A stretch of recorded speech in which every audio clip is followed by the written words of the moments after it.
ఈసారైనా లోక్సభ ఎన్నికల్లో కాంగ్రెస్ పార్టీ పరువు దక్కించుకుంటుందా? 400 సీట్లకు గురిపెట్టిన మోదీని రాహుల్ గాంధీ ధీటుగా ఎదుర్కోగలరా?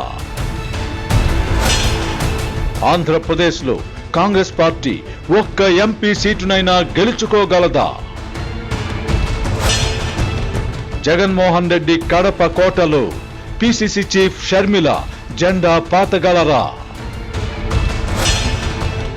రాహుల్ గాంధీ సన్నిహితుడు రాజు నెల్లూరు బరిలో ఎందుకు దిగినట్టు? ఏఐసిసి నేత నెల్లూరు కాంగ్రెస్ ఎంపీ అభ్యర్థి కొప్పుల రాజుతో ఏబిఎన్ ఆంధ్రజ్యోతి ఎండి వేమూరి రాధాకృష్ణ బిగ్ డిబేట్ ఈ రోజు రాత్రి 7 గంటలకు.